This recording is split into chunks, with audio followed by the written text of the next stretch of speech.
A witness calls the area a graveyard. Too much violence. But the shooting victim tonight expected to survive. ABC 15's John Erickson is near 17th Avenue and Buckeye in Phoenix. And John, I understand when you got there, you saw someone who was just hysterical. Stephanie, a witness says that was the victim's mom. And within the last 5 minutes, this crime scene has expanded. Police pulling extra crime tape right here as they believe they found one of the bullets, and it was inside this house, went through the wall, got stuck in the stove. Bullets were flying across the street here. A witness describes it all as a shootout. Police got the call here about 6:30 tonight. Investigators say a fight elsewhere turned into a fight here, and that fight led to the shooting. There was one victim, an 18-year-old man with what police say are non-life-threatening injuries. Police did hold several people for questioning. A witness says bullets were skipping off the ground here. He didn't want to be identified. I seen the kid walking the crowd with a gun. He was shooting on that way. He was crazy. He was just kept shooting, and they started shooting at him. And you can see the sparkles on the road, the bullets, you know. Police say this car is connected to the shooting. There was a man in the back of a squad car right next to that car. So you see the very active investigation going on right here. It looks like a CSI tech's going to take pictures of the house where they found that bullet just moments ago. Police not yet releasing the name of the victim in this case. Back to you. The Afghan parliament denounces Saudi Arabia's support for Taliban militants, accusing the kingdom of giving $300 million annually to the militant group fighting Afghan military forces. Mr. Fakouri is a lawmaker. He says that his colleagues in the Afghan parliament have asked the government in Kabul to review its ties with the Saudi regime, as Riyadh has always supported terrorism not only in Afghanistan but also in Pakistan and many other countries in the Middle East. This is clear that Saudi Arabia supports the extremist and terrorist groups active in the world, including Islamic countries like Afghanistan, Pakistan and the Middle East. Therefore, the complaints of MPs highlight this fact that the Afghan government needs to review its ties with Riyadh. What is the main motive behind such a policy by Riyadh? And are Saudi rulers alone in backing terrorism? In this regard, let's listen to Mr. Nasiri, who is also a member of the Afghan parliament. The Saudi rulers are following different goals by paying $300 million to Taliban militants annually. For instance, they want to wage sectarian war and fuel ethnic tensions. But this is important not to forget that Riyadh itself is being backed by some other international players like Britain and US. Therefore, this is better to say that the ones who are the main backers of terrorism are of course Britain and US, and they will continue to do so. Under such circumstances, the Afghan chief executive Abdullah left Kabul for an official visit to Saudi Arabia this week. According to a press release issued by his office, the Afghan official will raise vital issues like peace process with Taliban and counter-terrorism efforts during his meeting with top Saudi officials. With all ever-increasing signs of Saudi rule in backing terrorism and militant groups, Afghan people regard the kingdom's policies in Afghanistan as anti-Islamic because they spread Wahhabi ideology and paint a dark picture of Islam by condoning violence and terrorism. Amin Alami, Press TV. The Israeli authorities have lately been escalating the use of administrative detention orders against Palestinians. Since the start of the current month, 300 Palestinians have received new orders or had their detention periods prolonged. Israel uses this kind of incarceration against Palestinians from all walks of life as a method to threaten and intimidate the Palestinians. Administrative detention orders can be renewed indefinitely, and often the detention could last up to 10 years. It's a procedure used by the Israeli authorities as part of collective punishment against Palestinians from all walks of life. Israel has been targeting not only activists and journalists, but also academics and even children and women. We notice that Israel uses this detention method a lot with any development happening in the occupied territories or during Israeli wars. Today, over 750 administrative prisoners are being held by Israel without charge or trial.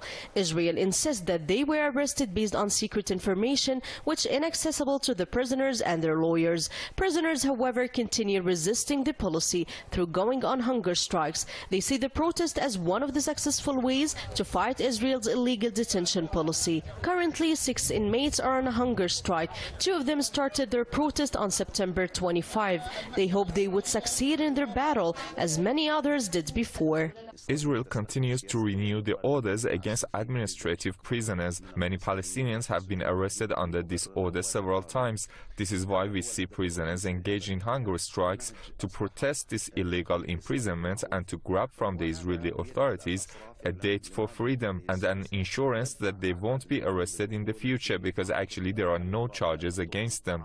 The international community has been for a long time calling on Israel to stop its administrative detention policy against Palestinians.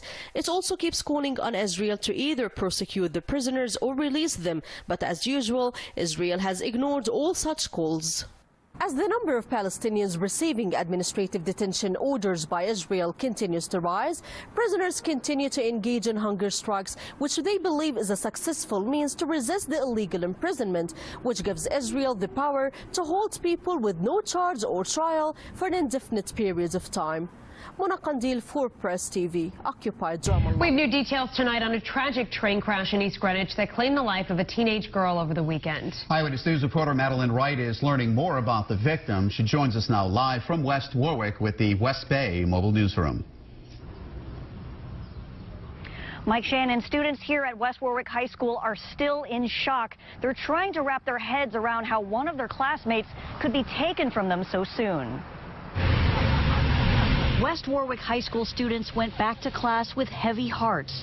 Their 16-year-old classmate struck and killed by an Amtrak train in East Greenwich. The principal notified parents Monday morning. I was sad and I was crying, and everyone in my family was crying, and it was really sad. The teenager died on the elevated tracks near King Street around 2:30 Sunday afternoon. Amtrak declined to comment on what led up to the incident, but neighbors say the victim was walking on or near the tracks with her sister. They were walking by the house here first, and my father-in-law saw him walk by and didn't think much of it because, you know, just two kids walking by. And, 10 minutes later, they hear the screams. The train had 378 people on board when it struck the teen on its way from Boston to D.C. Amtrak says their trains top out at 125 miles an hour, and it takes several miles to stop if an engineer spots a person on the tracks. I'm sorry for the girl's family, and I couldn't imagine what they're going through and all her friends right now. Amtrak is not identifying the victim due to her age. As for the victim's classmates, all they have now are memories. She was always really nice, and she was always nice to everyone, and she was a really funny girl, and she just would always try to make everyone happy. She's just a really nice girl, and I miss her a lot. This isn't the first time someone's been hit and killed by a train in East Greenwich. Coming up new at 6 o'clock, more on last year's deadly accident and what residents want done about it. Live in West Warwick with the West Bay Mobile Newsroom. Madeline Wright, Eyewitness News. School and community are in mourning. They're mourning the tragic loss of a teenage girl who was killed over the weekend by a train in East Greenwich. And new at 6 tonight, we have more details on another death that happened in the same area last year. From the West Bay Mobile Newsroom, Eyewitness News reporter Madeline Wright is live in West Warwick with more details. Mike, things just weren't the same here at West Warwick High School today. Students are devastated over their classmate's sudden death. A somber mood Monday at West Warwick High School. Students mourning their 16-year-old classmate struck and killed by an Amtrak train. Everyone was really emotional and crying, and some people were trying not to cry, but they just didn't. The teen died on the elevated tracks near King Street in East Greenwich around 2:30 Sunday afternoon. Everybody should learn from it, and the kids should stay off the damn tracks. This isn't the first deadly train accident near this area in East Greenwich. MBTA Transit Police say a person walking on the tracks was struck and killed by a train in November 2015. It's fast. I think it does 80, 90 miles an hour past here, if not faster. Residents say this gate leading up to the tracks is often unlocked. They say more security is needed. I've always said that there wasn't very good fences around here. There's 1,000 different ways to access these tracks. Data from the Federal Railroad Administration shows 4 people were struck and killed by trains on Rhode Island since 2015. The West Warwick High School student is now the 5th. She's just a really nice girl, and I miss her a lot.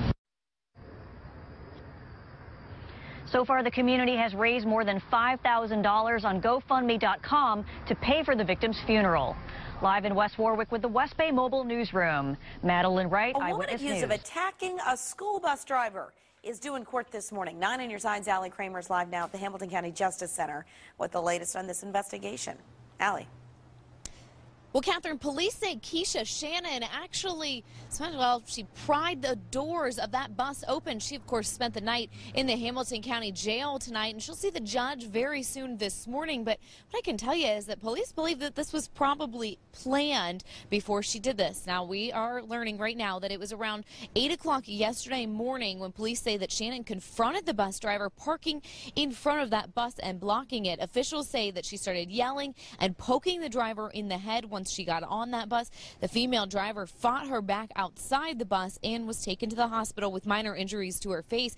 Police say she was understandably very rattled after that attack. People who live in the area tell us that there was a child on board when this happened.